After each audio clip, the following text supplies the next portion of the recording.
akong bana mikuyog na diri sa Bohol.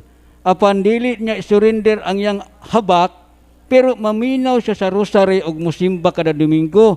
Dili niya isurrender kay di siya moangay ni Father. Unsa akong buhaton, Brad?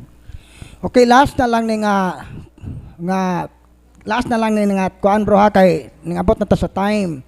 So katong mga pangutana nga di na mo matubag, i-personal niyo pangutana namo ha sa mga deliverance room unya. So imong bana di mo surrender siyang habak, pero tig rosaryo, tig simba.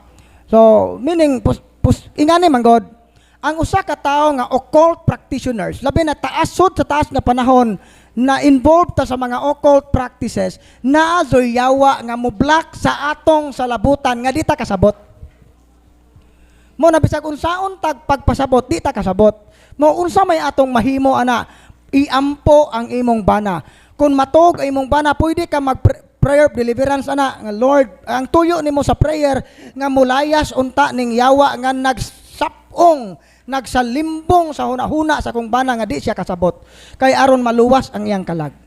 So ikaw asawa, panahon na ni nga gamiton nimo imong otoridad nga imog yung paningkamutan nga maluwas ang imong bana gikan sa pagkaulipon sa yawa, kay kana giilad jud siya ana tungod sa habak. So kinahanglan kang magampo, ay pailob lang, ayaw pagdali, ayaw awaya. Rosaryo, ampo sa rosaryo, i-appeal ang maong intensyon. Santos nga misa.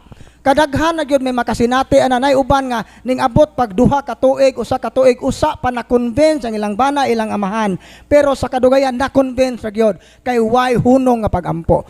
Pagampo ang solusyon ni ana, kay ang atong kaaway yawa ug way laing makapalaya sa yawa, mao ra gyud ang pagampo nga inubanan sa pagtuo. So mo to itubag sa mga pangutana.